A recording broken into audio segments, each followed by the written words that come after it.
CEO cantik menyesal telah memecat sopir pribadinya. Setelah tahu keberadaannya, CEO cantik itu malah luluh dan jatuh cinta.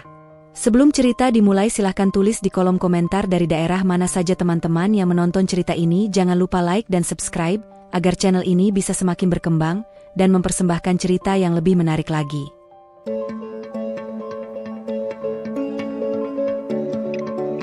Cahaya matahari perlahan merayap masuk melalui celah tirai tinggi yang menjuntai dari langit-langit apartemen penthouse di lantai 42. Ruangan itu luas, lapang, dan tertata elegan. Warnanya didominasi putih bersih, abu-abu lembut, dan sentuhan emas yang menegaskan karakter penghuninya. Rapi, perfeksionis, dan nyaris tanpa celah. Di tengah ruangan, seorang wanita berdiri tegak di depan cermin besar yang tingginya hampir mencapai langit-langit. Tubuhnya ramping, wajahnya cantik dengan bentuk mata tegas dan garis rahang yang kuat. Rambut hitamnya disisir rapi, jatuh lurus melewati bahu. Dalam balutan blazer hitam yang membentuk siluet sempurna, ia tampak seperti seseorang yang sudah sangat terbiasa menghadapi dunia keras.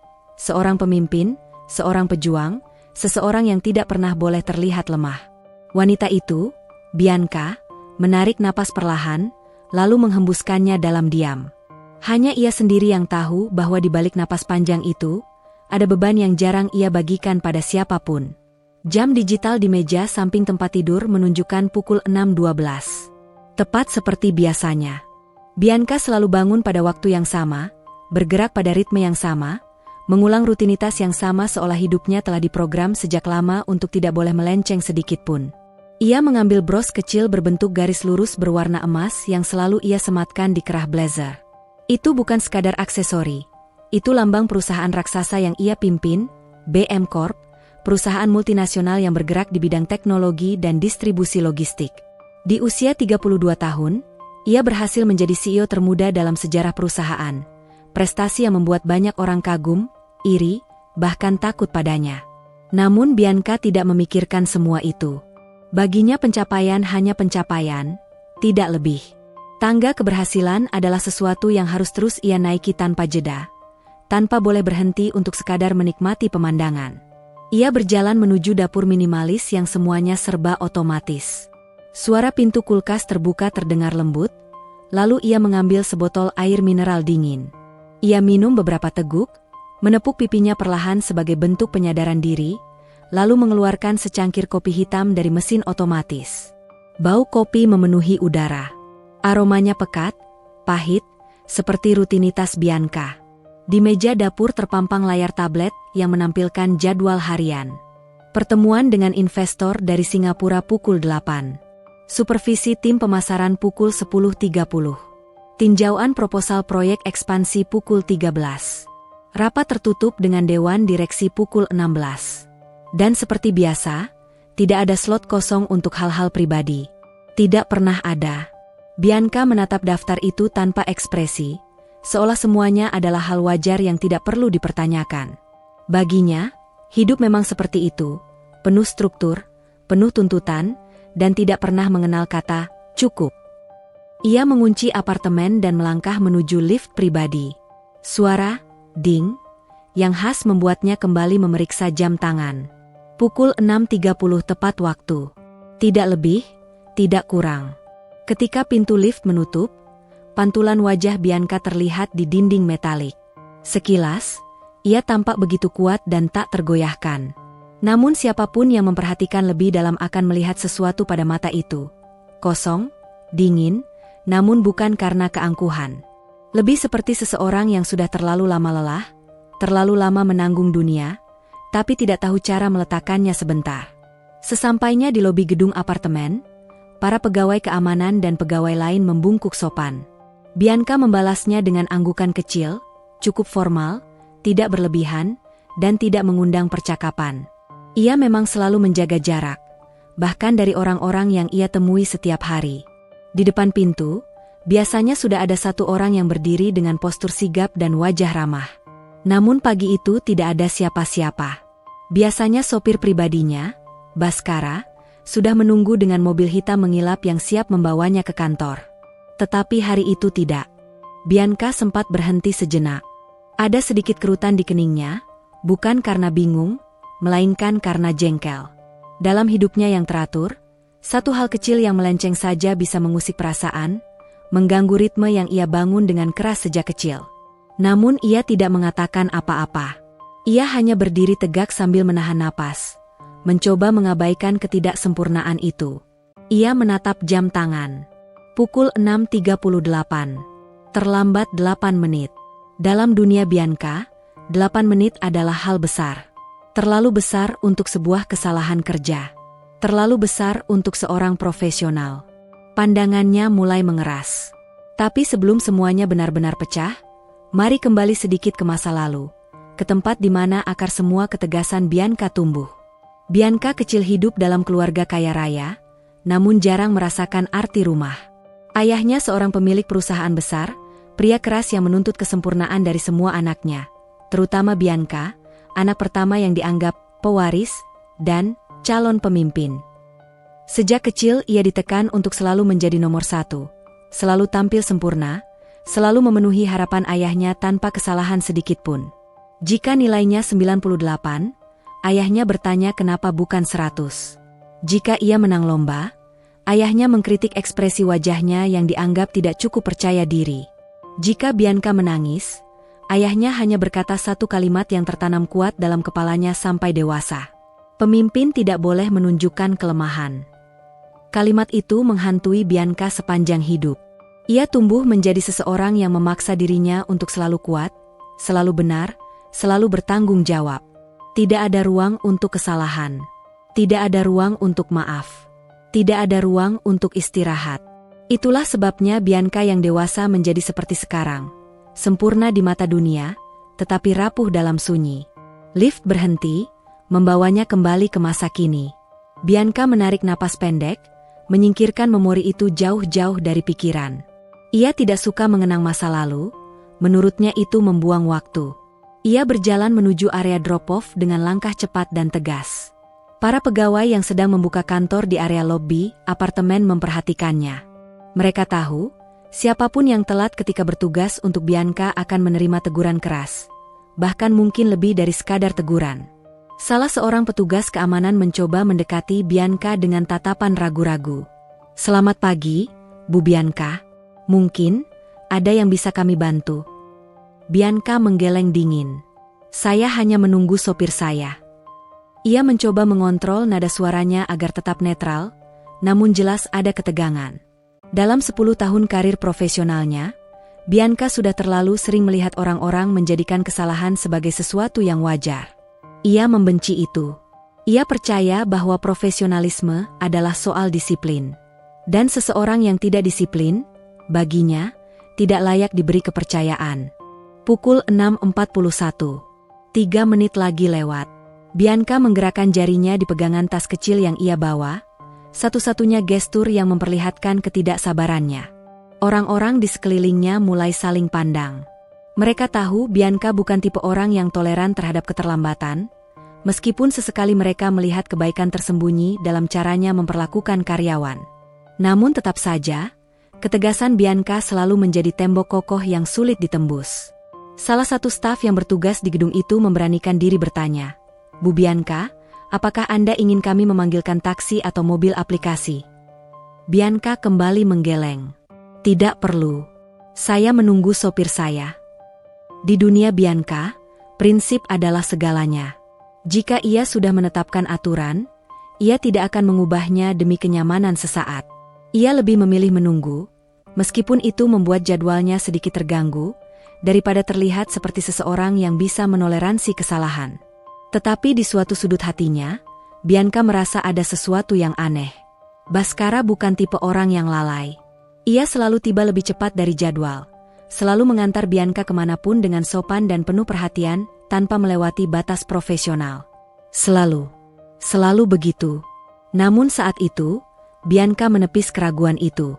Dalam pikirannya, alasan apapun tetap tidak mengubah fakta bahwa Bhaskara terlambat. Dan bagi Bianca, ketidaktepatan waktu sama dengan kegagalan. Ketika angka di jam tangan bergerak menjadi pukul 6.45, Bianca akhirnya menghela napas panjang, bukan karena lelah, tetapi karena kecewa. Pada dirinya, pada pagi itu, dan terutama pada Bhaskara. Pada akhirnya, ia memutuskan untuk memanggil mobil pengganti sementara. Ia tidak suka mengubah rencana, tetapi tidak ada pilihan lain. Dalam hatinya, Bianca sudah menyusun kata-kata yang akan ia ucapkan pada Bhaskara saat pria itu datang nanti. Tegas, pendek, dan mungkin terdengar dingin. Ia tidak tahu bahwa keterlambatan itu bukan kesengajaan. Ia tidak tahu bahwa seseorang sedang berjuang di tempat lain. Ia tidak tahu bahwa sebuah keluarga sedang menghadap kenyataan yang lebih berat dari sekadar terlambat beberapa menit. Yang ia tahu hanya satu hal, kewajiban harus ditepati. Dan di dunia Bianca, kewajiban berada di atas segalanya. Perjalanan menuju kantor berjalan sunyi. Bianca memandangi gedung-gedung tinggi yang melintas di luar kaca mobil dengan pikiran yang tidak sepenuhnya fokus. Meskipun ia mencoba mengabaikan kejadian pagi itu, sesuatu terus mengganggu keberadaannya. Rasa tidak nyaman yang tidak bisa ia jelaskan. Ia merasa betrayed, dikhianati oleh seseorang yang selama ini ia percaya untuk memegang peran kecil namun penting dalam kesehariannya. Namun ia tidak membiarkan pikirannya berlama-lama pada hal itu. Baginya, pekerjaan jauh lebih penting. Emosi pribadi harus selalu disimpan rapat-rapat. Tetapi Bianca tidak pernah sadar bahwa justru karena kebiasaannya menyimpan semua perasaan, ia tumbuh menjadi seseorang yang dingin, kaku, dan sulit memaafkan. Karena sejak kecil ia belajar bahwa maaf adalah tanda kelemahan. Kesalahan adalah kegagalan. Dan kegagalan tidak boleh dibiarkan hidup dalam dirinya. Itulah Bianca, seorang wanita sempurna yang tidak pernah benar-benar bahagia. Di sebuah gang sempit di pinggiran kota, matahari pagi baru saja menyentuh atap-atap rumah yang kusam. Deretan rumah kecil berdiri rapat. Sebagian dengan cat yang mulai mengelupas, sebagian lainnya bertahan seadanya dengan tembok abu-abu tanpa polesan. Namun bagi warga yang tinggal di sana, tempat itu adalah rumah, tempat pulang setelah hari-hari panjang yang melelahkan. Di salah satu rumah sederhana itu, seorang pria muda sedang sibuk menyiapkan air hangat dalam baskom kecil. Wajahnya lelah, rambutnya sedikit berantakan, namun matanya penuh ketegaran. Pria itu adalah Bhaskara, sopir pribadi yang selama ini bekerja dengan dedikasi pada Bianca. Tangan Bhaskara bergerak cepat tapi hati-hati, seolah setiap gerakan memiliki tujuan. Ia merendam kain kecil, memerasnya perlahan, lalu kembali ke kamar di mana seorang wanita tua berbaring lemah di ranjang tipis. "Bu, aku bersihkan dulu dahinya, ya," ucap Bhaskara dengan suara lembut. Ibunya membuka mata perlahan. Pandangannya kabur, namun senyum kecil tetap muncul di wajahnya. "Kamu belum sarapan, Nak?" Bhaskara menggeleng pelan. "Nanti saja. Biar ibu dulu yang tenang." Ia menyeka keringat di dahi ibunya, mencoba tidak memperlihatkan betapa khawatirnya ia dengan kondisi sang ibu. Sejak beberapa bulan terakhir, penyakit pernapasan ibunya memburuk. Sesak napas sering datang tiba-tiba, membuat Bhaskara harus berjaga hampir setiap malam. Setelah selesai, ia membantu ibunya minum obat dan menyelimuti tubuh wanita itu perlahan. Sesaat ia duduk di pinggir ranjang, memperhatikan wajah lelah yang dulu selalu tampak kuat. "Hari ini kamu kerja lagi, ya?" tanya ibunya pelan. Bhaskara tersenyum, meski hatinya mengingat kejadian pagi tadi, saat ia bangun terlambat karena semalaman menjaga ibunya yang kesulitan bernapas, dan saat ia sadar ponselnya mati karena tidak sempat mengisi daya. "Iya, Bu. Saya berangkat sebentar lagi," jawabnya, berusaha terdengar optimis. Ibunya meraih tangan Bhaskara. "Maaf sudah merepotkan kamu terus." "Jangan bilang begitu." Bhaskara menunduk, menggenggam tangan ibunya lebih erat. "Saya yang harus minta maaf karena belum bisa membuat ibu pulih." Wanita tua itu tersenyum haru. "Kamu sudah berusaha lebih dari cukup, Nak." Setelah memastikan ibunya tertidur kembali, Bhaskara keluar ke ruang tengah. Dua adiknya, Rani yang masih duduk di bangku SMA, dan Dani yang baru kelas 2 SMP, sedang mempersiapkan diri untuk sekolah. Keduanya belajar mandiri, tapi sesekali tetap mengintip kondisi ibu di kamar. "Kak, hari ini aku pulang agak sore soalnya ada latihan paduan suara," ujar Rani sambil mengikat rambutnya. Bhaskara mengangguk. "Hati-hati pulangnya. Kakak nanti jemput kalau sempat." Dani menatap kakaknya sambil mengunyah roti tawar tipis. "Kak, roti tinggal 2." Bhaskara mengambil dompetnya yang tipis.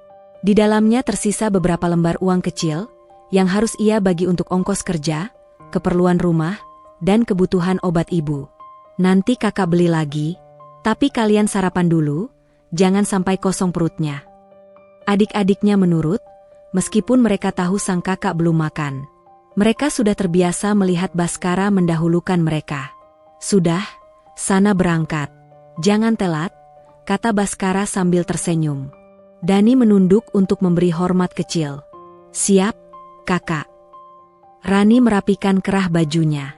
Kak, kamu hati-hati ya. Kamu kelihatan capek banget. Baskara tersenyum lagi, kali ini lebih lembut. Kakak baik-baik saja. Padahal ia tidak baik-baik saja. Ia lelah. Jiwanya letih. Tubuhnya pun terasa berat. Namun ia tidak punya pilihan. Ia adalah tulang punggung keluarga. Jika ia berhenti, rumah itu akan runtuh. Waktu menunjukkan pukul 5.55 ketika Baskara akhirnya keluar dari rumah. Ia menutup pintu perlahan agar tidak membangunkan ibunya, lalu berjalan cepat menuju jalan besar sambil membawa motor tua yang sering mogok. Ia berjaga sepanjang malam, menyiapkan air panas, memijat punggung ibunya, mendampingi saat sang ibu kesakitan. Sisa waktu sebelum subuh ia gunakan untuk mencuci baju adik-adiknya dan menyiapkan kebutuhan sekolah mereka. Karena itulah ia telat bangun beberapa menit. Ia sebenarnya ingin menghubungi Bianca sejak subuh. Tapi saat ia hendak menyalakan ponsel, baterainya sudah nol. Casan satu-satunya rusak dan harus disangga dengan posisi tertentu untuk bisa mengisi daya. Ia sempat mencoba menyalakannya, namun gagal. Astaga, gumam Baskara cemas. Ia tahu betul siapa majikannya. Bianca tidak mentoleransi kesalahan sekecil apapun. Motor tuanya sulit dihidupkan. Setelah mencoba 2 kali, baru mesin menyala, namun dengan bunyi kasar yang seolah memprotes kondisi hidupnya. Baskara naik dan memacu motor secepat mungkin. Jalanan masih sepi di pagi hari, tapi pikirannya penuh kekhawatiran. Ia membayangkan Bianca yang sudah berdiri di lobi dengan tatapan dingin dan ekspresi tidak sabar. Ia pernah melihat bagaimana Bianca memarahi manajer logistik yang terlambat 5 menit. Ia pernah melihat bagaimana Bianca menegur sekretaris hanya karena dokumen tertata tidak presisi. Ia pernah melihat bagaimana Bianca memutar ulang rapat dari awal hanya karena presentasi tidak sesuai format yang ia minta. Bianca adalah definisi disiplin yang paling ekstrim yang pernah ia temui. Ampun, Bu, saya benar-benar tidak bermaksud lalai hari ini, gumamnya. Jika ada hal yang Baskara ingin jelaskan kepada Bianca, itu adalah kenyataan bahwa ia tidak akan pernah sengaja mengecewakan majikannya. Tidak pernah. Ketika ia sampai di area apartemen Bianca, waktu sudah menunjukkan lewat dari jam seharusnya. Nafasnya terengah-engah. Ia berlari menuju area drop-off dengan harapan masih bisa menyelamatkan keadaan. Namun begitu tiba di sana, Bianca sudah pergi. Yang tersisa hanyalah pegawai keamanan yang menatapnya dengan iba. Mas Baskara, ujarnya pelan. Tadi Bu Bianca kelihatan sangat marah. Dia nunggu cukup lama. Wajah Baskara langsung pucat. Saya terlambat, Pak. Ibu saya. Dia tak sempat melanjutkan saat seorang staf HR dari perusahaan Bianca muncul, menghampirinya dengan ekspresi serba salah. Mas Baskara, saya disuruh Bu Bianca menyampaikan ini. Baskara menelan ludah, dada terasa sesak. Mas, sudah tidak perlu masuk kantor lagi mulai hari ini. Seolah seluruh dunia runtuh menimpa pundaknya. Baskara menunduk, menahan napas, menahan gemetar, menahan rasa malu, rasa gagal, rasa hancur. Ia ingin menjelaskan, ingin meminta maaf, ingin mengatakan bahwa ia punya alasan kuat, bahwa ia bukan tipe pekerja yang lalai. Tapi tidak ada yang mau mendengar. Semua sudah diputuskan oleh Bianca, wanita yang tidak pernah memberi ruang bagi kesalahan. Dalam perjalanan pulang, Baskara mengendarai motor dengan tangan dingin. Angin pagi menusuk wajah, namun ia hampir tidak merasakannya. Pandangannya buram, bukan karena cahaya, tetapi karena matanya mulai panas. Kenapa bisa begini? Gumamnya. Ia memikirkan ibu. Ia memikirkan adik-adiknya. Ia memikirkan bagaimana ia akan membayar obat bulan ini. Bagaimana ia bisa melanjutkan hidup tanpa pekerjaan tetap. Kerja sebagai sopir di perusahaan besar, adalah salah satu pekerjaan paling stabil yang pernah ia miliki. Sekarang semuanya hilang karena satu hari kesialan. "Maaf, Bu," suaranya bergetar, bukan kepada Bianca, tetapi kepada ibunya. Sesampainya di rumah, Rani segera menghampiri. "Kak, kamu pulang lagi? Kenapa?" Baskara mencoba tersenyum, tetapi suaranya nyaris patah. "Kakak, harus cari kerja lagi." "Maksudnya?" Rani memandang penuh kecemasan. Baskara duduk pelan di kursi tua. "Kakak dipecat hari ini." Rani terdiam. Bibirnya bergetar. "Tapi, kakak kan selalu kerja baik. Kakak nggak pernah terlambat." "Itu tidak penting." Baskara menatap adiknya. "Yang penting sekarang kita harus kuat." Dani yang mendengar dari dapur ikut mendekat.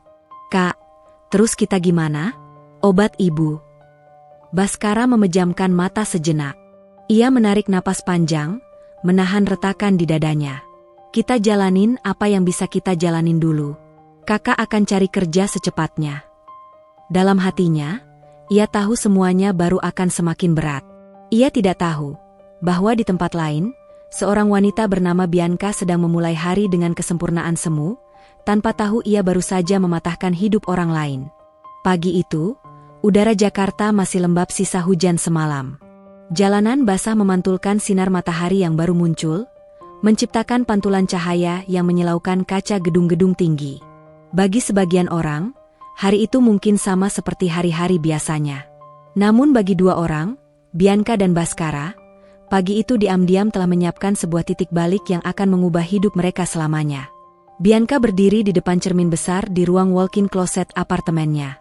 Rambutnya terurai sempurna, bibirnya diberi sentuhan tipis warna mawar, namun sorot matanya tampak lebih tajam dari biasanya. Ia memeriksa jam tangannya, sekali, dua kali, lalu menghela napas panjang. Dia terlambat lagi, gumamnya lirih tetapi penuh tekanan. Di meja samping tempat tidurnya, ponselnya terus berdering. Asisten pribadinya sudah menghubungi Baskara 3 kali dalam 10 menit terakhir. Namun tetap tidak diangkat. Bianca menutup matanya sesaat, menahan diri agar tidak langsung meledak.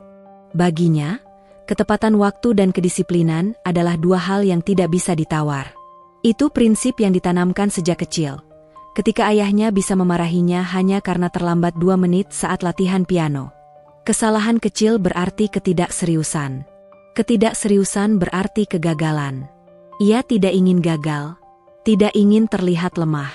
Tidak ingin memberi ruang bagi siapapun untuk mengecewakannya. "Baik, kalau dia tidak datang dalam 5 menit, aku akan turun sendiri," ucapnya sambil menata mantel. Sementara itu, di belahan kota yang lain, Baskara sedang berlari. Napasnya terengah, kaos yang ia pakai sudah basah oleh keringat meski matahari baru naik. Jalan kecil menuju gang tempat ia tinggal masih becek oleh hujan tadi malam. Tangannya gemetar saat mencoba menyalakan motor tuanya yang sempat mogok sejak semalam. "Please, jangan sekarang. Ayo jalan," rintihnya, memutar kunci berulang kali. Mesin motor itu batuk beberapa kali sebelum akhirnya hidup. Tanpa banyak bicara, Baskara memasang helmnya dan langsung melaju secepat yang ia mampu. Ia tahu Bianca membencinya jika ia terlambat. Ia tahu risiko pekerjaannya. Ia tahu betul bahwa hanya orang-orang disiplin yang bisa bertahan bekerja untuk wanita itu. Namun ia juga tahu satu hal. Ia tidak bisa meninggalkan ibunya yang sesak napas semalam, tubuhnya menggigil, dan membutuhkan pertolongan. Ia sudah berencana tidur hanya sebentar dan bangun lebih pagi untuk memperbaiki motor yang rusak. Tapi tubuhnya terlalu letih, dan ia terbangun jauh lebih siang dari seharusnya. Setiap detik yang berlalu membuat hatinya makin kacau. "Bu, maafin Bara," gumamnya lirih saat melintas keluar gang. Ia tidak sempat berpamitan. Ia hanya bisa berharap ibunya cukup kuat menunggu sampai ia pulang nanti. Di lobi apartemen mewah itu, Bianca mengetuk-ngetukkan kakinya, ekspresi frustrasi mulai menguasai wajahnya.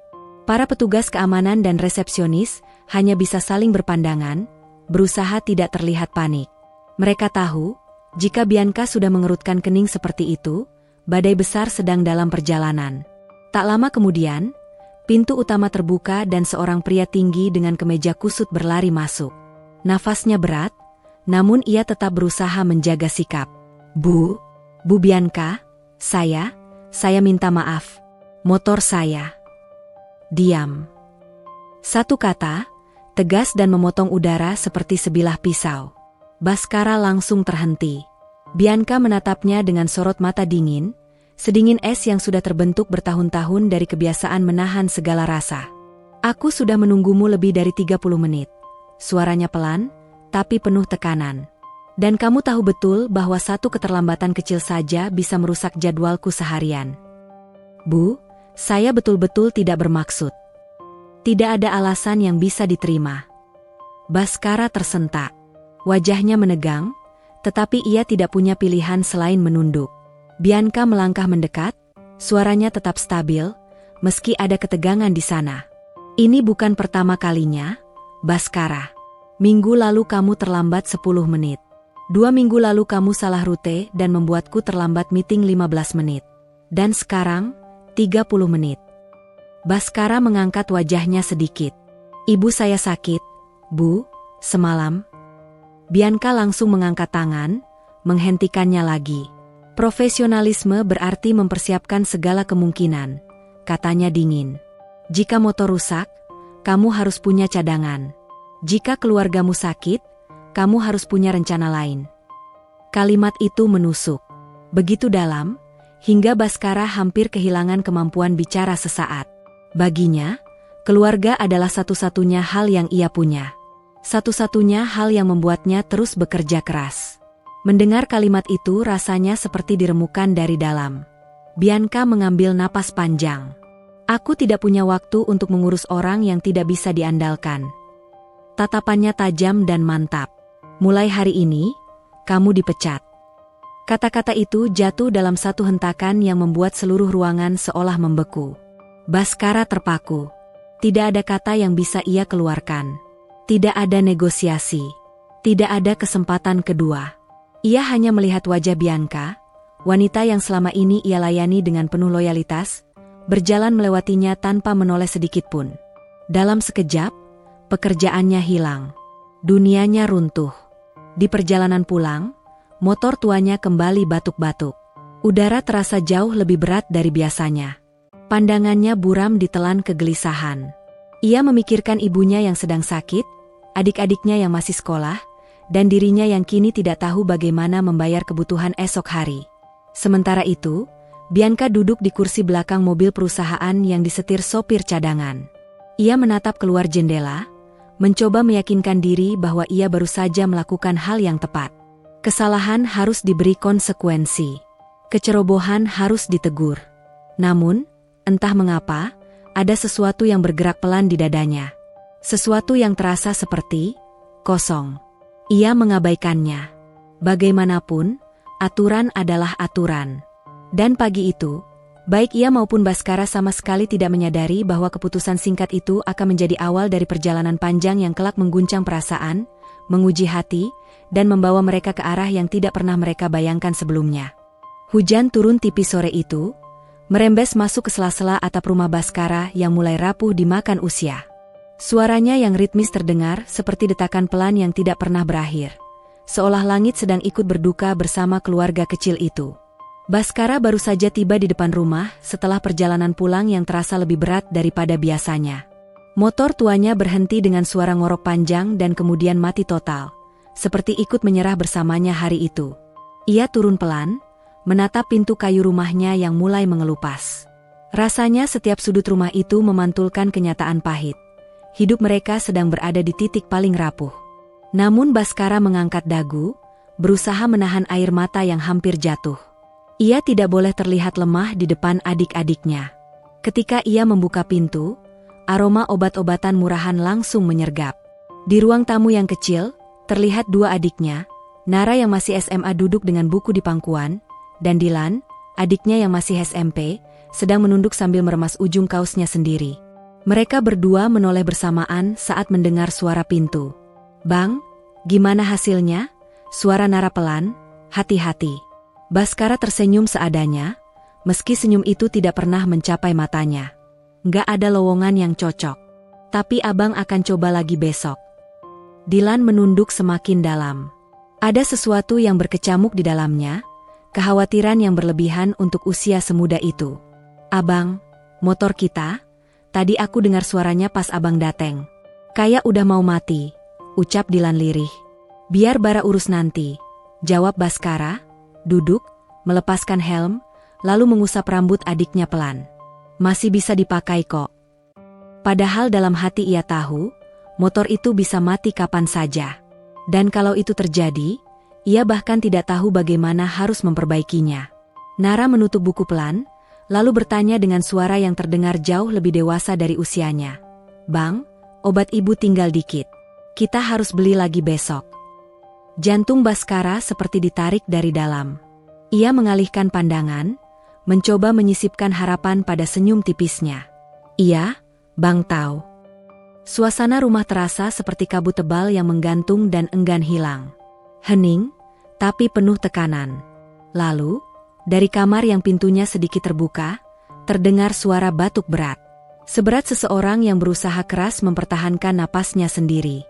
Seseorang yang tubuhnya mulai kalah oleh penyakit. Itu suara ibu mereka. Tanpa berkata apa-apa, ketiganya saling memandang, seolah telah sepakat bahwa mereka harus masuk ke kamar itu bersama. Di dalam kamar, ibunya berbaring dengan tubuh kurus, kulitnya pucat, dan napasnya terengah. Wajahnya yang dulu hangat kini terlihat seperti bayangan dirinya sendiri. Namun ketika ia melihat anak laki-laki sulungnya masuk, matanya yang lemah tetap memancarkan kasih yang tak pernah berubah. "Bara, sudah pulang?" tanyanya pelan. Baskara menggenggam tangan ibunya, mencoba memastikan bahwa tangannya tidak gemetar meski seluruh jiwanya sedang runtuh. "Sudah, Bu. Istirahat aja ya. Bara masih bisa jaga semuanya." Ibunya tersenyum tipis. "Kamu bilang begitu, dari dulu. Waktu ayahmu pergi, waktu semua orang bilang hidup kita nggak akan mudah. Kamu tetap bilang kamu kuat." "Bara memang kuat," balasnya, meski suaranya bergetar halus. "Tapi kamu selalu memikul semuanya sendirian." Mata ibunya menatapnya penuh sayang. "Ibu takut, Bara, kamu jadi terlalu keras sama diri kamu sendiri." Baskara menunduk, menahan napas agar air matanya tidak tumpah. Nara memijit punggung ibunya pelan. "Bu, sekarang istirahat dulu ya. Biar Bang Bara cari solusi."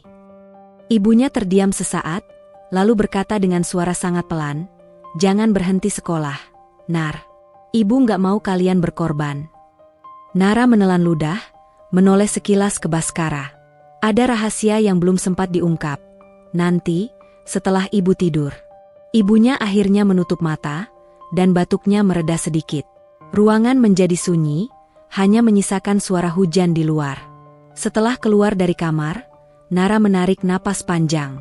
"Bang, aku harus ngomong sesuatu."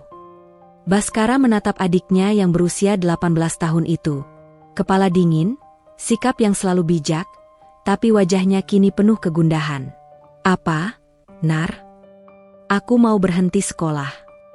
Jantung Baskara langsung menghentak keras. "Jangan ngomong begitu." "Aku serius, Bang." Mata Nara berkaca-kaca. "Keadaan kita makin susah. Ibu butuh obat. Dilan butuh biaya sekolah. Kita butuh makan. Kamu nggak punya kerjaan. Aku bisa kerja di minimarket dekat stasiun. Mereka terima pekerja baru." Baskara tidak memberi kesempatan adiknya menyelesaikan kalimatnya. "Sekolah itu penting, Nara. Penting, tapi hidup lebih penting, Bang." Dilan, yang sejak tadi diam, tiba-tiba bersuara. "Aku juga bisa bantu, Bang. Aku bisa kerja apa aja habis sekolah.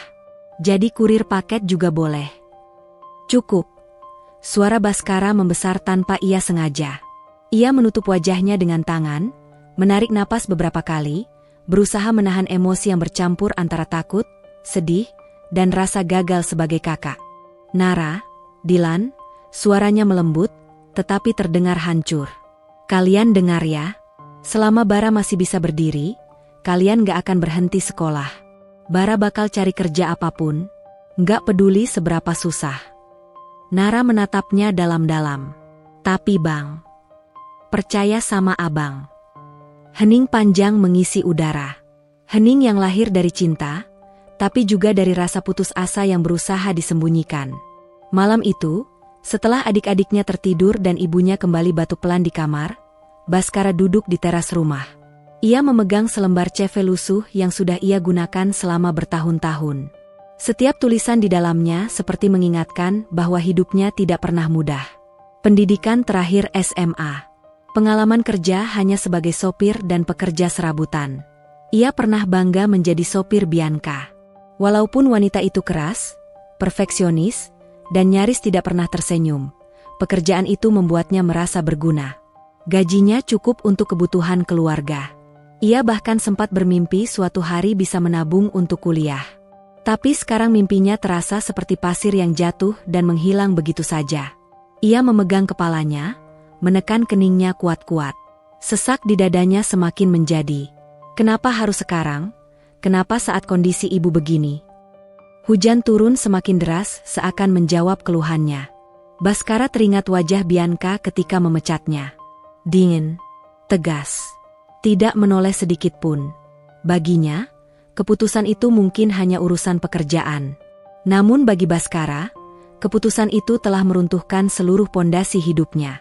Ia menatap gelapnya malam, membiarkan air hujan membasahi wajahnya yang sudah dipenuhi air mata.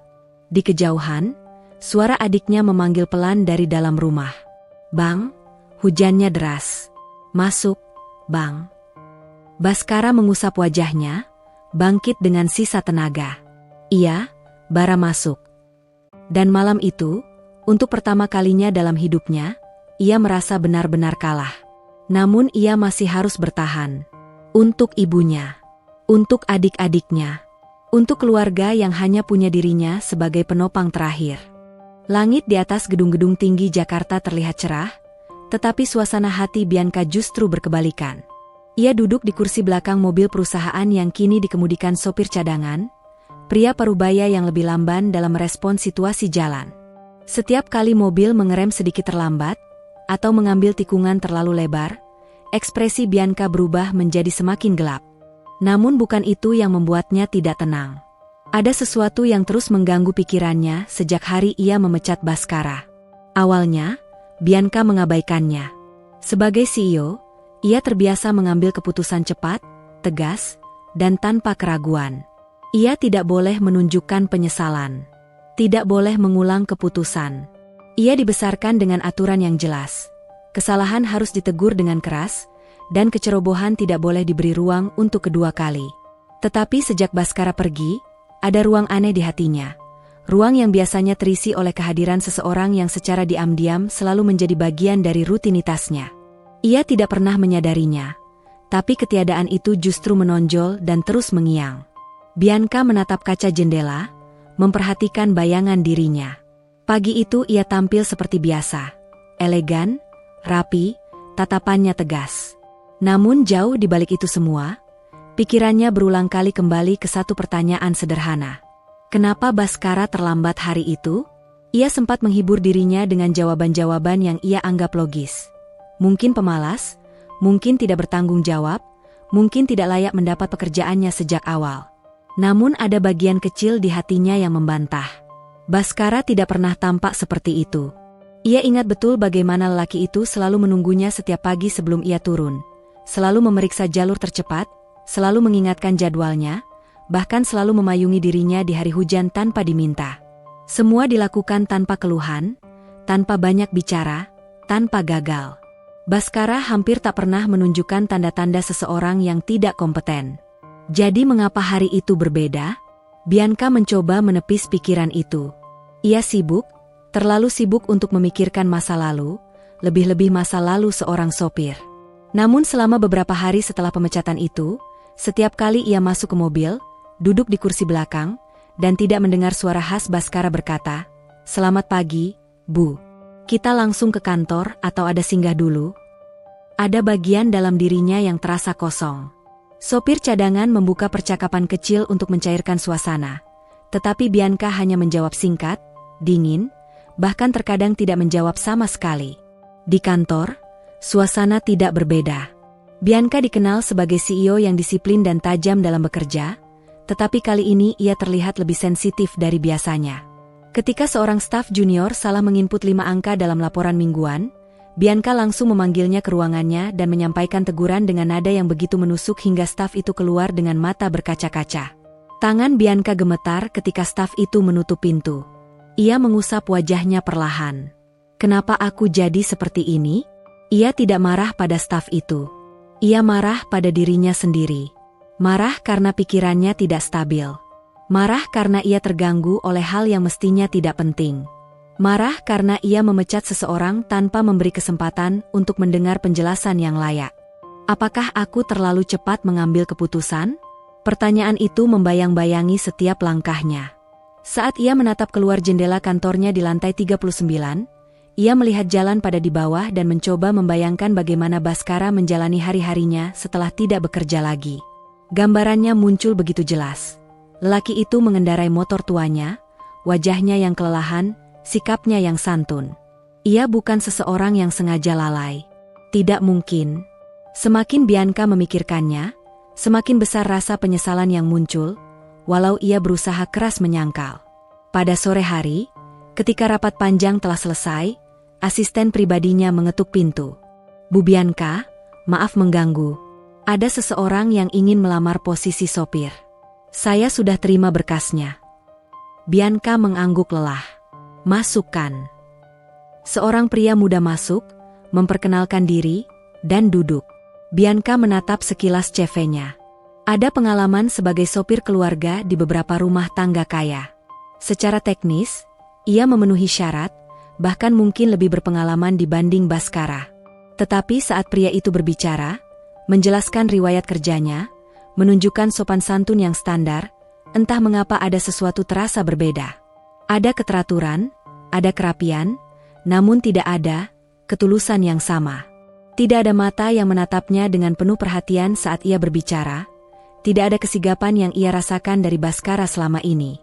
Dan tanpa sadar, Bianca mulai membanding-bandingkan.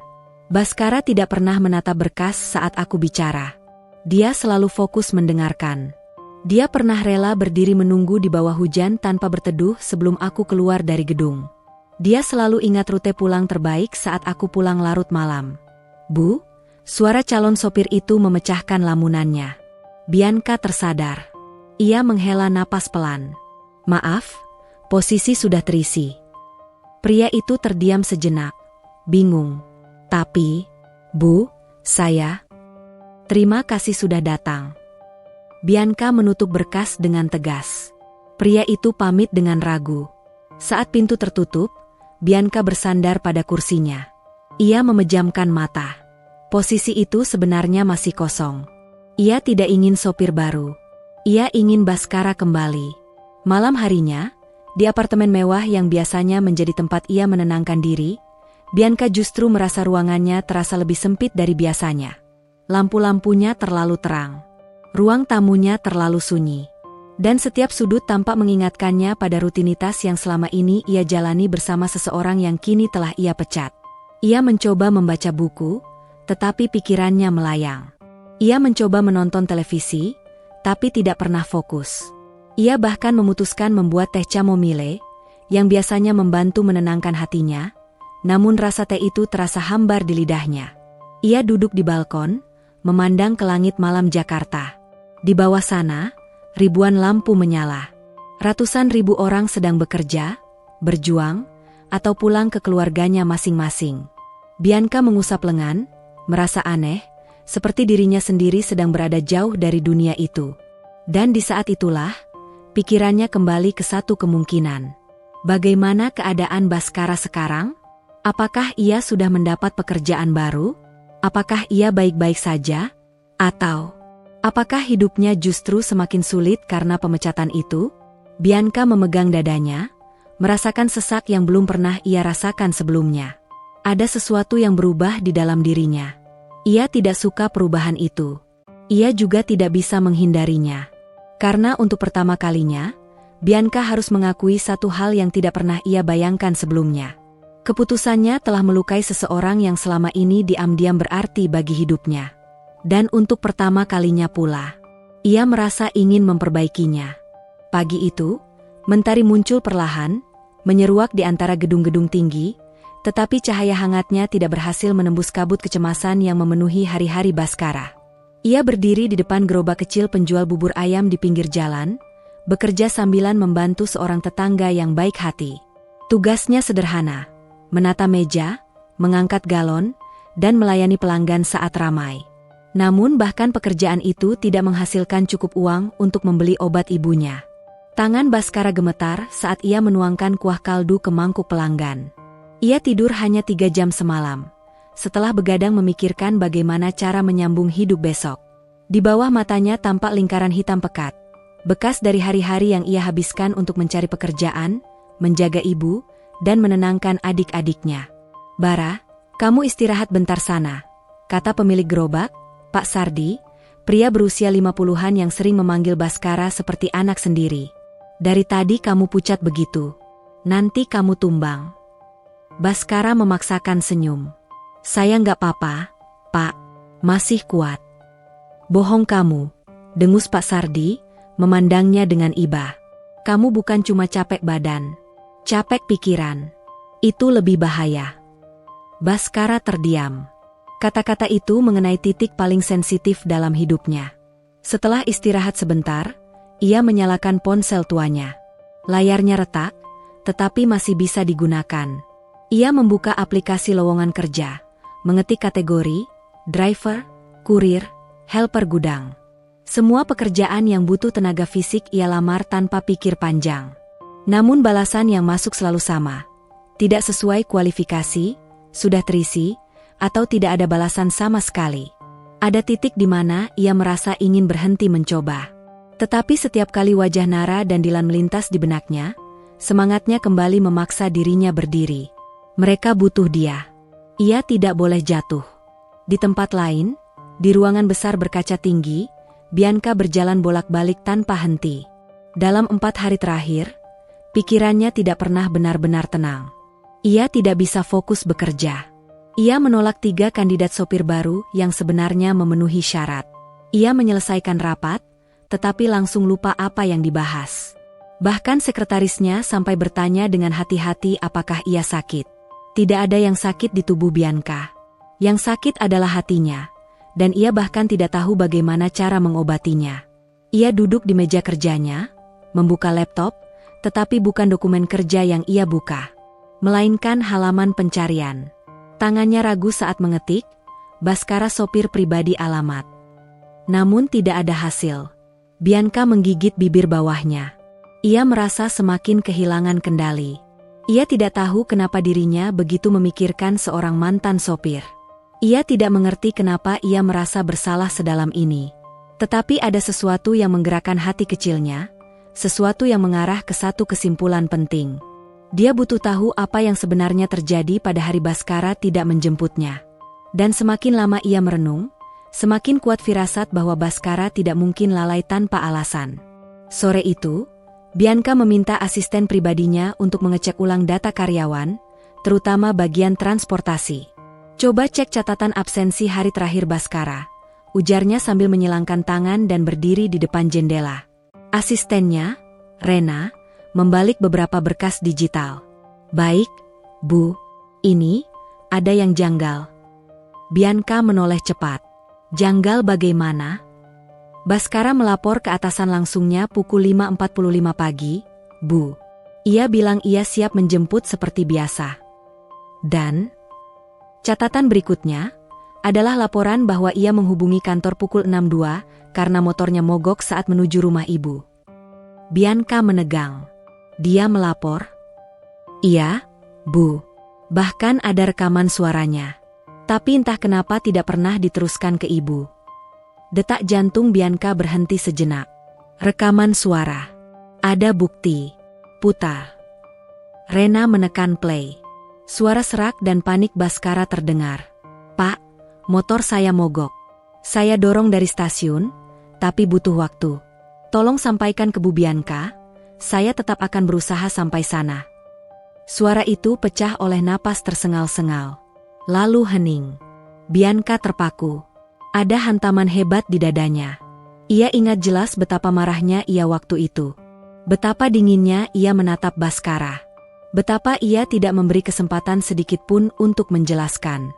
Betapa ia menyimpulkan semuanya tanpa fakta. Rena menatapnya ragu. Bu, apakah ibu ingin saya menyelidiki lebih jauh? Bianca tidak menjawab.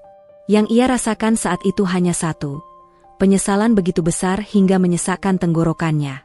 Malam itu, Bianca duduk lama sekali di mobil kantor. Ia menatap jok belakang, tempat yang dulu ada sosok Baskara yang membuka pintu untuknya setiap pagi, memayunginya, memperlakukannya dengan hormat, bukan hanya karena pekerjaan, tetapi karena ia memang memiliki hati yang baik. Tanpa sadar, matanya memanas. Ia meremas rok kantornya. Bagaimana hidupnya sekarang?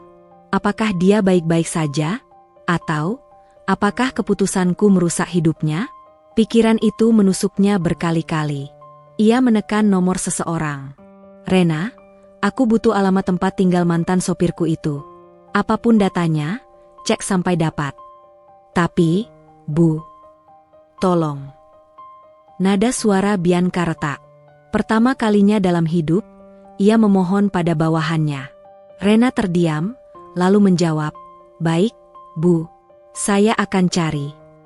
Di rumah kecilnya yang lampunya mulai redup karena hampir habis token listrik, Baskara duduk di samping ibunya yang demam tinggi. Nara di sebelahnya menahan tangis, sementara Dilan berusaha menurunkan panas dengan kompres air hangat. "Bang, obatnya habis." Suara Nara pecah. Baskara menelan ludah. "Bang akan cari uang. Tenang." "Caranya gimana, Bang? Kita nggak punya simpenan lagi." Baskara tidak menjawab. Ia bangkit, mengenakan jaket, dan mengambil helm motor tuanya yang sudah rusak di bagian samping. "Abang mau kemana?" tanya Dilan panik. "Kerja. Apa aja yang bisa menghasilkan uang." "Bang, udah jam 10 malam. Seru Nara. "Justru itu, banyak proyek bongkar muat barang yang butuh tenaga malam hari." Ia tahu itu berbahaya. Ia tahu tempat-tempat itu biasanya rawan. Tetapi ia tidak punya pilihan. Saat membuka pintu rumah, ia berhenti sejenak, menatap ibunya yang terbaring lemah di kasur tipis. "Bara janji." Suaranya getar. "Ibu harus sembuh." Ia menutup pintu perlahan. Dan di detik itu, angin malam yang dingin menyapu wajahnya, seolah ingin mengatakan bahwa hidupnya akan semakin berat mulai malam ini. Namun di tempat lain, di dalam mobil lakseri yang melaju di tengah kota, Bianca memandang layar ponselnya yang berisi satu data penting. Alamat rumah Baskara. Ia menggenggam ponsel itu erat. Sebuah tekad baru muncul, lebih kuat dari rasa takut, lebih kuat dari harga diri. Ia harus bertemu Baskara. Ia harus meminta maaf. Dan tanpa ia sadari, ia sudah mulai peduli terlalu jauh. Suasana kantor terasa berbeda bagi Bianca. Bukan karena ada rapat besar atau proyek baru, melainkan karena pikirannya sendiri yang mulai goyah. Selama bertahun-tahun ia terbiasa menempatkan emosinya jauh di ruang terdalam, terkunci rapat, tidak boleh mengganggu langkah atau logikanya. Namun sejak percakapan dengan Pak Harto kemarin, ada sesuatu yang tak lagi bisa ia abaikan. Sesuatu yang membuatnya sulit tidur, sulit fokus, dan sulit mempertahankan wajah dingin yang selalu ia banggakan. Ia berdiri di depan kaca besar di ruang kerjanya.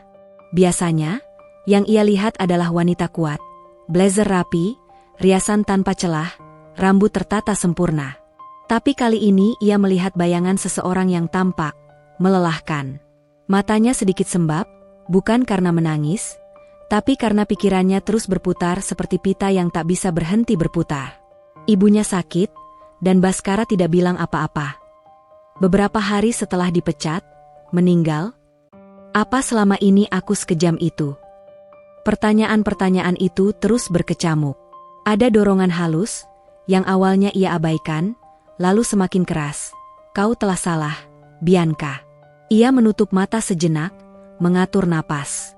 Tapi meski ruangan itu hening, hatinya sama sekali tidak tenang. Siang hari, ia mengundang Pak Harto ke ruangannya. Hanya ada mereka berdua, dan meja kayu besar yang tiba-tiba terasa terlalu formal untuk percakapan yang jauh lebih personal. "Pak Harto," ucap Bianca pelan, tidak sekeras biasanya. "Waktu itu, kenapa tidak ada yang memberitahu saya bahwa Ibu Baskara sedang sakit?" Pak Harto tampak ragu. "Nyonya, maaf, Maksud saya Bianca, Baskara memang tidak pernah menceritakan masalah keluarga. Bahkan saat ibunya harus kontrol ke rumah sakit, ia tetap menjalankan pekerjaan seperti biasa. Seharusnya dia bilang, gumam Bianca lirih, lebih kepada dirinya sendiri daripada Pak Harto. Pak Harto tersenyum sendu. Baskara itu anak baik, tapi keras kepala dalam hal keluarga. Menurut dia, urusan pekerjaan tidak boleh bercampur dengan urusan rumah. Dia takut dianggap tidak profesional. Bianca menelan ludah. Ada rasa bersalah yang mulai menggerogoti dadanya, rasa yang tidak ia kenal sebelumnya. Karena selama ini ia selalu merasa apapun keputusan yang ia buat adalah benar. Dan waktu itu, kenapa dia terlambat menjemput saya? Tanyanya. Pak Harto menarik napas panjang sebelum menjawab. Ibunya baru saja pingsan, Bianca. Dokter bilang itu karena kambuhnya penyakit lama. Baskara bingung, antara meninggalkan ibunya sendirian atau menjalankan tugas menjemput Anda. Dia sudah menelepon saya untuk menggantikan posisinya sebentar, tapi saya sedang di jalan tol, tidak bisa cepat sampai. Dan, ya, semuanya terjadi terlalu cepat. Ketika Anda marah, Baskara memilih menerima saja. Mungkin, karena dia tahu situasi itu membuat Anda kesal besar. Ruangan itu seketika terasa berat. Bianca menggigit bibir, menahan gemuruh dalam hatinya. Ia tidak pernah berpikir bahwa keputusan memecat seseorang bisa berdampak begitu besar. Selama ini, memecat berarti pergantian, perbaikan sistem, atau kedisiplinan. Tidak pernah ia kaitkan dengan kehidupan seseorang yang mungkin tengah berjuang. Jadi, setelah dipecat, dia tidak punya penghasilan sama sekali saat ibunya sedang sakit. Suara Bianca terdengar pecah. Pak Harto hanya mengangguk pelan. Bianca merasakan dadanya seperti diremas. Itu adalah perasaan yang asing, pedih tapi juga menyadarkannya. Seakan ia sedang kembali menjadi Bianca kecil yang menahan tangis di depan ayahnya yang selalu menuntut kesempurnaan. Ayahnya tidak pernah peduli apakah ia merasa sakit, sedih, atau lelah, yang penting ia harus tampil sempurna. Bianca selalu marah pada masa kecil seperti itu. Namun ironisnya, tanpa sadar ia telah menjadi sosok yang mirip. Dan Baskara, seorang lelaki yang bahkan tidak berani membela diri. Bianca, panggil Pak Harto, membuyarkan lamunannya. Kalau boleh jujur, Baskara tidak pernah menyalahkan Anda. Bahkan saat saya memarahinya karena tidak berusaha mempertahankan pekerjaan. Dia bilang, perintah adalah perintah. Dan dia tidak ingin Anda semakin kecewa. Bianca menunduk dalam. Kata-kata itu seperti pisau. Sore itu, Bianca memutuskan sesuatu yang tidak pernah ia lakukan sebelumnya. Ia keluar dari kantor lebih cepat. Ia bilang pada sekretarisnya bahwa ia ingin mencari udara segar, padahal yang ia kejar adalah sesuatu yang lebih berat dari udara, jawaban. Ia kembali ke tempat lamanya bekerja memarkir mobil, dekat garasi utama. Baskara dulu selalu menunggu di sana. Tanpa ia sadari, sebuah nostalgia aneh muncul. Ia teringat bagaimana Baskara selalu membuka pintu mobil untuknya dan mengucapkan, "Selamat pagi, Nyonya," dengan nada yang rendah tapi hangat. Saat itu, Bianca tidak pernah menanggapi lebih dari anggukan dingin. Sekarang, memori sederhana itu justru terasa menghantam dadanya. Ia berdiri lama di area garasi, merasakan angin sore menyentuh wajahnya. Tidak ada Baskara di sana. Tidak ada yang akan membuka pintu untuknya. Tidak ada suara lembut yang dulu tidak pernah ia perhatikan. Dan akhirnya, ia berbisik pelan, hampir tidak terdengar. Hari itu, kalau saja aku bertanya baik-baik, kalau saja aku sedikit menahan emosi. Bianca menarik napas panjang.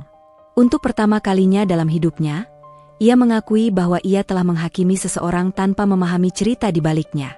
Di apartemen malam itu, Bianca melepaskan high heels-nya dan menjatuhkan tubuh ke sofa. Lampu tidak ia nyalakan, membiarkan kegelapan menemaninya. Ia membuka ponsel, menelusuri nama Baskara.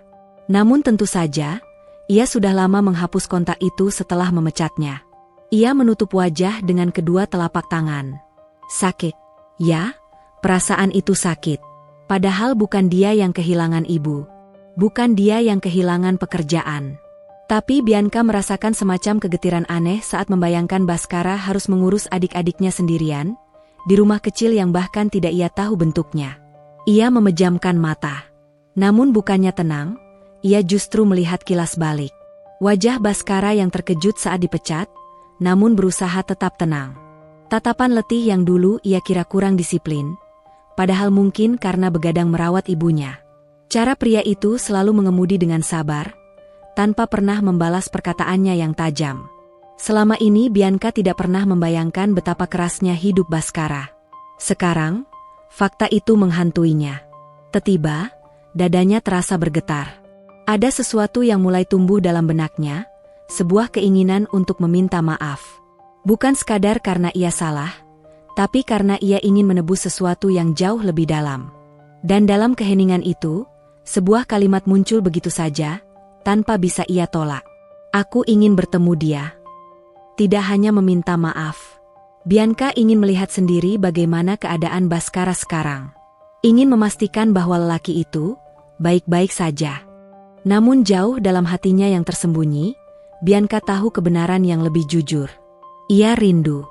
Rindu pada keberadaan seseorang yang selama ini tidak ia akui berarti, namun nyatanya telah mengisi kekosongan hatinya tanpa ia sadar. Dan perlahan-lahan, tanpa ia mampu hentikan, rasa bersalah itu berubah menjadi sesuatu yang lebih halus, lebih lembut, dan lebih menakutkan. Perasaan yang mulai membuatnya gentar. Perasaan yang tidak pernah ia izinkan tumbuh sebelumnya.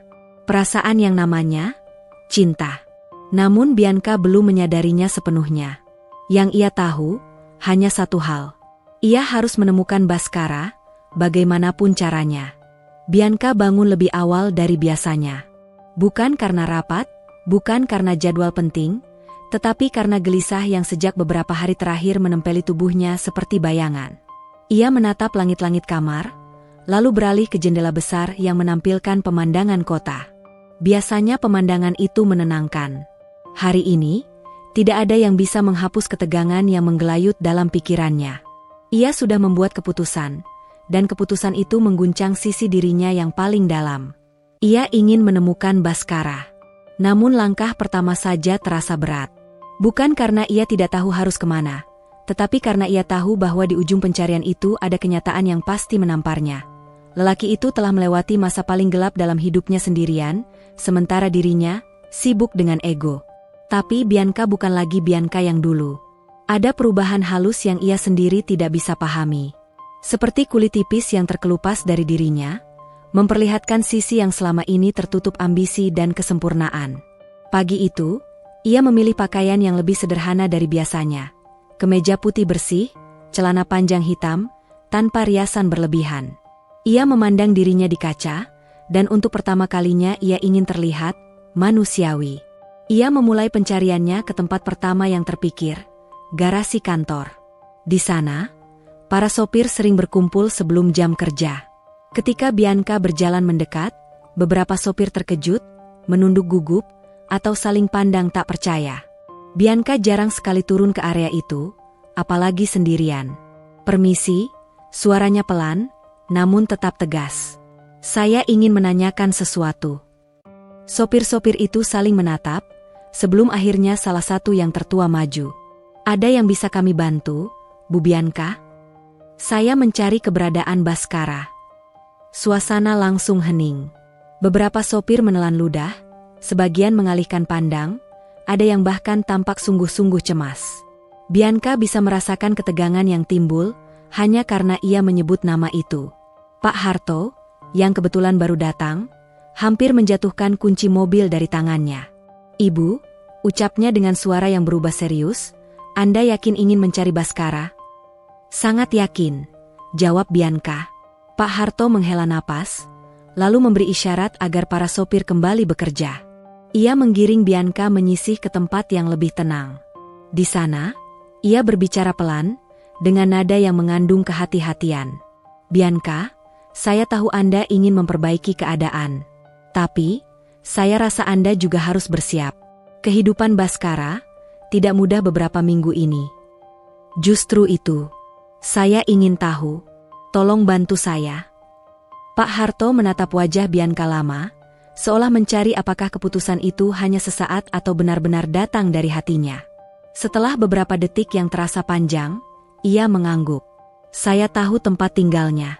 Tapi, dia sering berpindah kerja serabutan. Anda mungkin tidak bisa langsung menemukannya. Tidak apa-apa. Saya ingin mencoba.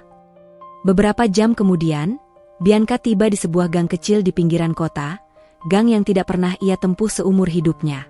Mobil mewahnya tampak begitu mencolok di antara rumah-rumah sederhana, namun ia tidak peduli. Suasana di gang itu berbeda 180 derajat dari dunia Bianca. Sempit, butut, tapi terasa hangat oleh hiruk-pikuk warga. Langkahnya berhenti di depan sebuah rumah kecil dengan dinding yang catnya sudah terkelupas. Di depan pintu, terdapat sandal-sandal kecil yang tertata rapi. Ini rumahnya, kata Pak Harto sambil membuka pagar sederhana dari kawat.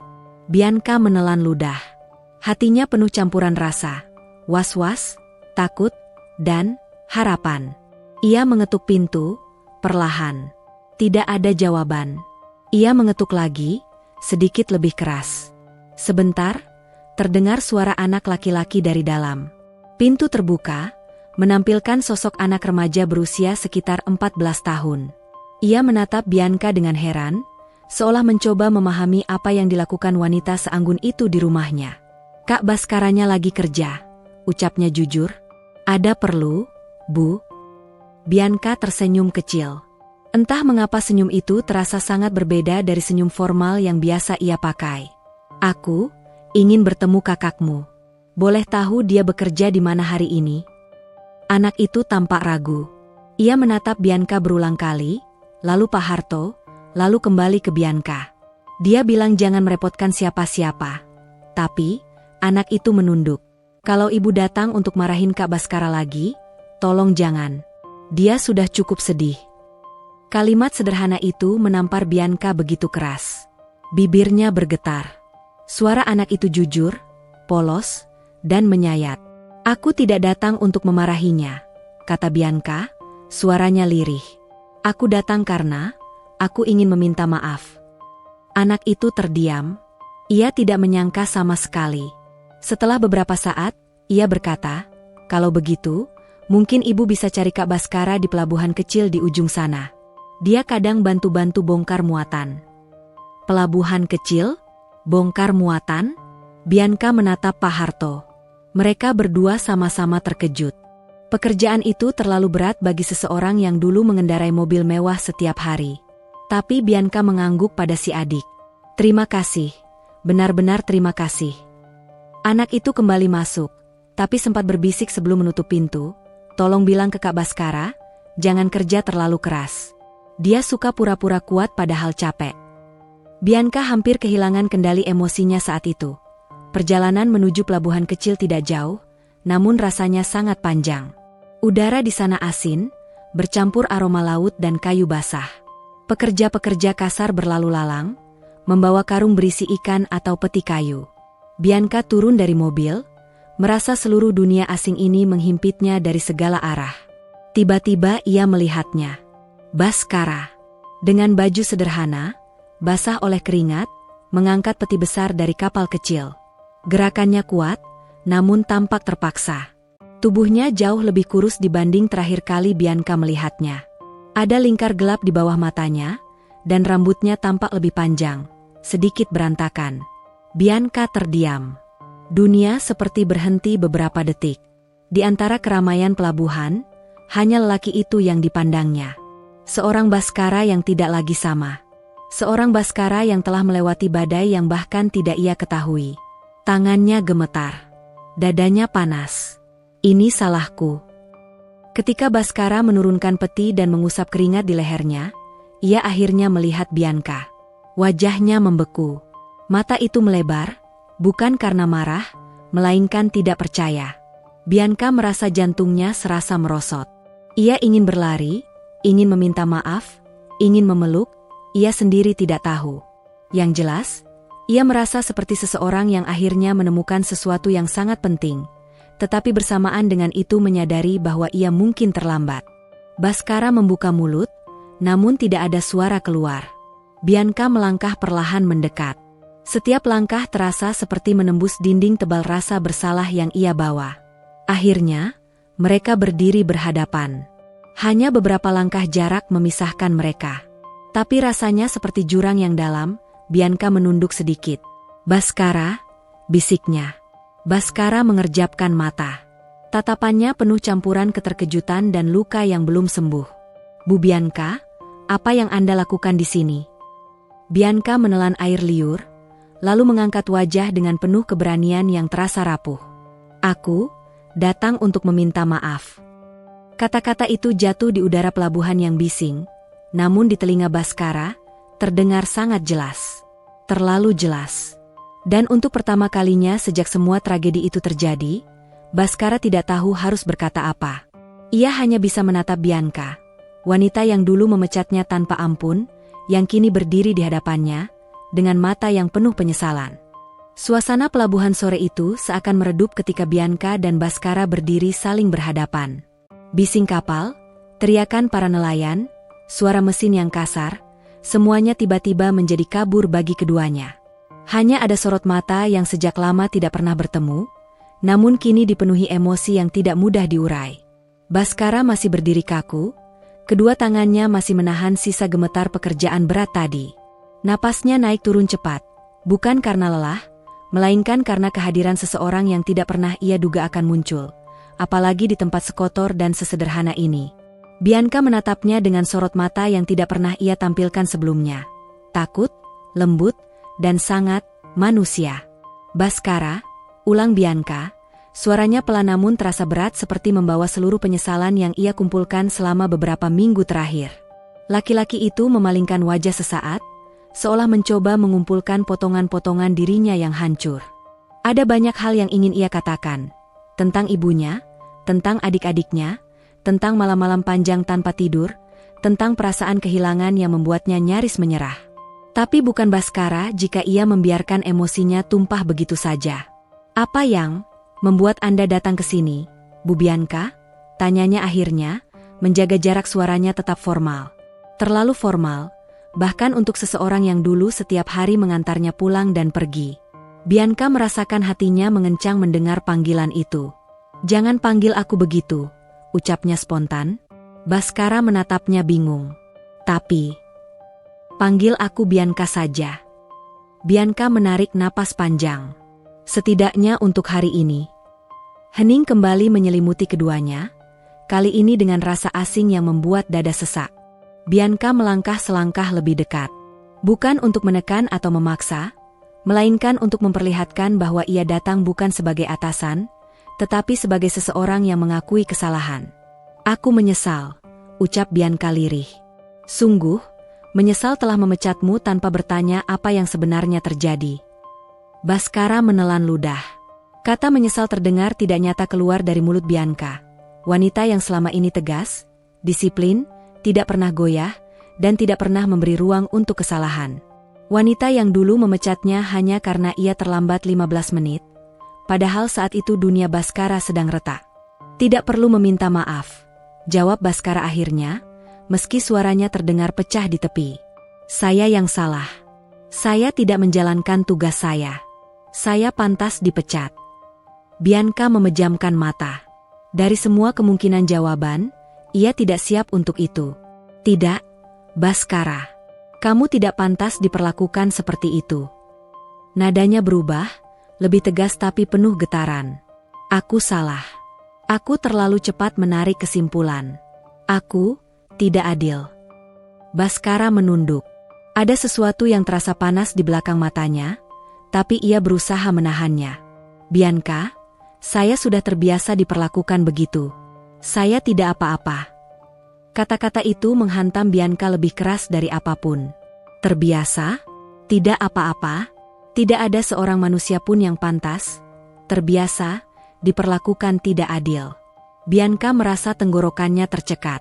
Ia memandang tubuh Bhaskara yang jauh lebih kurus daripada saat ia masih bekerja dengannya. Wajahnya cekung, pundaknya lebih menurun. Tangan-tangannya yang dulu selalu bersih dan rapi kini penuh luka tergores akibat pekerjaan kasar. Ia bukan hanya kehilangan pekerjaan. Ia kehilangan masa depannya. Ia kehilangan ibunya. Ia kehilangan hidup stabil yang dulu ia perjuangkan begitu keras. Dan Bianca adalah bagian dari penyebabnya. Aku dengar, ibumu, Bianca berhenti, suaranya patah. Aku dengar beliau meninggal beberapa hari setelah kamu dipecat. Baskara mengangkat wajahnya, ada kilatan duka yang selama ini ia tahan. Kilatan yang bahkan membuat Bianca terpaku. Iya, jawab Baskara pendek. Aku benar-benar minta maaf. Aku tidak tahu itu semua terjadi bersamaan. Baskara mengangguk pelan. Saya tahu. Dan saya tidak menyalahkan Anda. Bianca menggigit bibir bawahnya, menahan getaran emosional yang mulai merayap. Harusnya aku tahu, gumamnya pelan. Harusnya aku bertanya dulu. Harusnya aku melihatmu sebagai manusia, bukan sekadar pekerja. Baskara menatapnya lama. Namun bukan tatapan benci yang ia tunjukkan. Justru yang tampak adalah kelelahan, luka, dan sesuatu yang bahkan Bianca sulit pahami, kehangatan samar yang tidak pernah mati.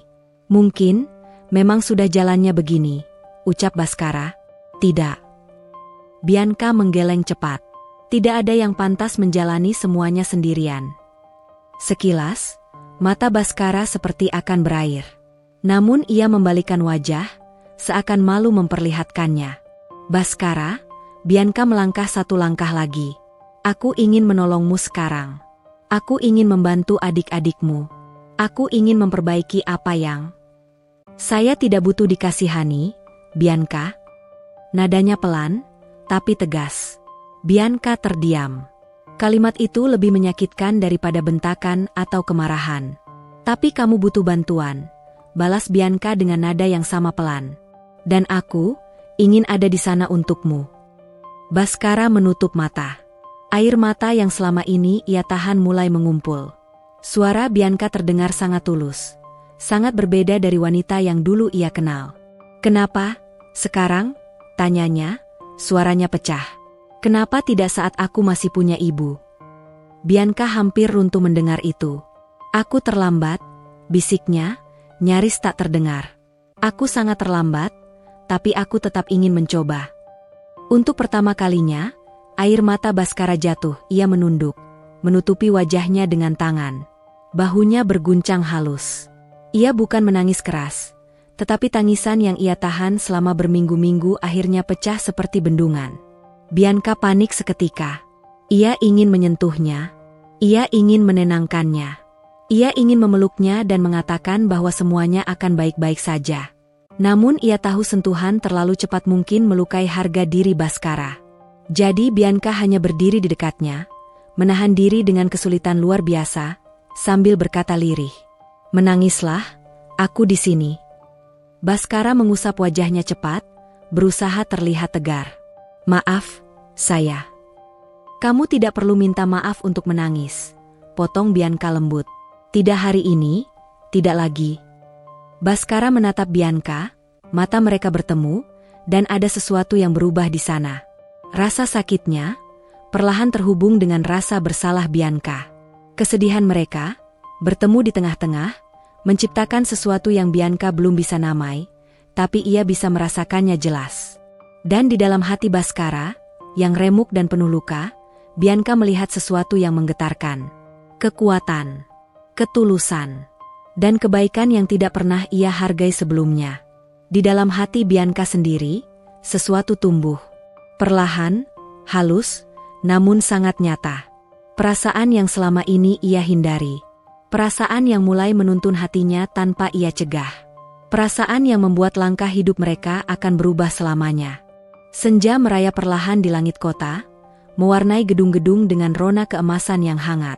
Di salah satu sudut rumah sakit tempat adik Baskara berobat, langkah Bianca terdengar pelan namun tegas, seperti seseorang yang berusaha menyembunyikan kegugupan sendiri.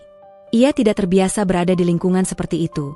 Lorong sepi dengan bau obat, suara perawat yang hilir mudur, dan kursi tunggu yang tampak lusuh karena terlalu sering diisi kegelisahan pengunjung. Bianca menggenggam tas tangannya erat. Bukan karena takut, melainkan karena jantungnya berdebar tak karuan. Sejak mengetahui kenyataan hidup Baskara, kehilangan pekerjaan, ibunya meninggal, adik-adik yang bergantung padanya, pikiran Bianca tidak pernah benar-benar tenang. Setiap malam ia diliputi rasa bersalah yang menyusup seperti angin dingin lewat celah pintu. Ia ingat jelas kata-kata asistennya yang membawa laporan kondisi keluarga Baskara. Dia tidak datang untuk minta pekerjaan kembali, Bu. Dia hanya mencoba bertahan hidup. Kalimat itu selalu memukul bagian hatinya yang paling rapuh. Bagian yang selama ini ia kunci rapat-rapat. Hari ini, Bianca menuruti dorongan yang muncul entah dari mana. Keinginan untuk melihat sendiri bagaimana kehidupan mantan sopirnya itu berjalan. Bukan sebagai CEO yang mencoba memperbaiki citra diri, tapi sebagai manusia yang merasa perlu meminta maaf. Di lorong lantai 2, ia melihat sosok yang sangat dikenalnya. Baskara. Lelaki itu duduk di bangku tunggu, tubuhnya sedikit membungkuk, wajah letih namun tetap tegar. Rambutnya agak berantakan, matanya sembab seperti kurang tidur berhari-hari. Ia mengenakan kemeja lusuh yang sudah pudar warnanya, sesuatu yang tidak pernah ia pakai saat bekerja di bawah Bianca. Bianca berhenti beberapa langkah di belakangnya. Dadanya serasa diremas. Dia berubah, bukan karena kemauannya, tapi karena aku. Baskara tidak menyadari kehadirannya. Ia tengah sibuk menenangkan adik bungsunya, Nara, yang tampak ketakutan karena jarum suntik. Suaranya lembut, jauh berbeda dari lelaki yang dulu diam dan selalu menjaga jarak profesional dengannya. Ada kehangatan tulus yang tidak pernah ia lihat ketika Baskara masih menjadi sopir pribadinya. Saat Nara akhirnya dibawa masuk oleh perawat, Baskara duduk kembali. Kepalanya menunduk, kedua tangannya saling menggenggam erat, seperti seseorang yang mencoba mengumpulkan kekuatan supaya tidak runtuh. Bianca merasakan sesuatu yang aneh menusuk dadanya, rasa iba yang dalam, sekaligus penyesalan yang tak tertahankan. Ia menarik napas, lalu melangkah maju. Baskara. Suara Bianca pelan, tetapi cukup membuat lelaki itu mengangkat wajahnya. Seketika mata mereka bertemu. Baskara langsung berdiri, tubuhnya sedikit tegang. Bu, Bianca? Ia tampak terkejut, bahkan seperti tidak percaya sosok yang dulu memecatnya tanpa banyak bicara kini berdiri hanya beberapa langkah darinya. Bianca menelan ludah. Aku ingin memastikan keadaanmu. Hening. Tidak ada tatapan marah atau benci dari wajah Baskara. Yang ada justru kebingungan dan kehati-hatian. Maaf jika ini mengganggu, lanjut Bianca dengan suara yang lebih lirih. Aku hanya merasa harus datang. Baskara menunduk. Bukan karena takut, tetapi karena ia tidak tahu bagaimana seharusnya bersikap. Terima kasih, Bu, tapi saya baik-baik saja. Kau tidak baik-baik saja. Bianca memotong, tanpa maksud menyakiti. Aku tahu semuanya, Baskara. Lelaki itu mengerjapkan mata, jelas tidak menyangka. Tentang apa, Bu? Pekerjaanmu, keluargamu, ibumu. Bianca terhenti, suaranya patah. Aku benar-benar minta maaf. Baskara menggigit bibirnya. Ada sekilas luka yang muncul di matanya, namun cepat ia sembunyikan. Tidak perlu meminta maaf, Bu. Itu memang salah saya. Tidak. Bianca menggeleng perlahan. Aku tidak pernah memberi kesempatan untuk menjelaskan. Aku tidak memberi ruang untuk kesalahan. Padahal kau hanya manusia. Dan aku terlalu keras. Baskara hanya terdiam. Tangannya mengepal, lalu mengendur lagi.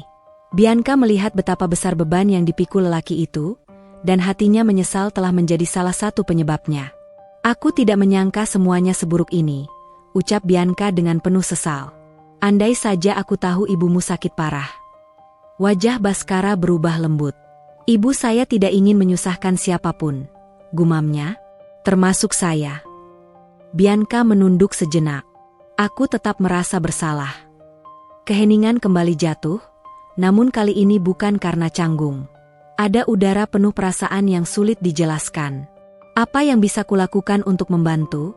Tanya Bianca. Baskara menoleh, menatap Bianca lama. Anda tidak perlu melakukan apapun. Kehadiran Anda saja sudah cukup membuat saya bingung. Bianca hampir tersenyum, meski hatinya tetap sesak. Bingung kenapa? Karena Anda tidak pernah datang ke tempat seperti ini. Anda tidak pernah peduli pada hidup pribadi karyawan. Bianca tampak tersentak. Aku belajar banyak sejak beberapa waktu terakhir, ucapnya jujur. Dan aku ingin memperbaiki semuanya, termasuk diriku. Untuk pertama kalinya, Baskara menatapnya tanpa rasa takut, tanpa jarak profesional. Ada ketulusan yang menenangkan. "Terima kasih, Bu," katanya lembut. "Saya menghargai itu." Saat itu Nara keluar dari ruang periksa, berlari kecil menuju Baskara. "Kak, sudah selesai." Baskara menghapus cepat air matanya yang hampir jatuh dan meraih tangan adiknya. Bianca memperhatikan pemandangan itu dengan hati yang mendadak bergetar. Ia tidak pernah melihat sisi lain dari lelaki itu. Lelaki yang tegar. Lelaki yang menyayangi keluarganya. Lelaki yang tetap tersenyum meski hidup menghimpit dari segala arah. Kenapa baru sekarang aku melihatnya? Kenapa baru sekarang aku merasa tersentuh? Bianca mengambil keputusan dalam hati, keputusan yang bahkan membuatnya terkejut sendiri. Ia tidak hanya ingin memperbaiki kesalahan. Ia ingin dekat. Ia ingin memahami lelaki itu lebih jauh. Dan tanpa ia sadari, getar halus mulai tumbuh di dada yang selama ini kosong. Perasaan yang tidak ia rencanakan, tidak ia duga, dan tidak bisa ia hentikan. Sebuah perasaan yang akan membawa hubungan mereka memasuki babak baru, jalan yang perlahan menuntun Bianca jatuh cinta.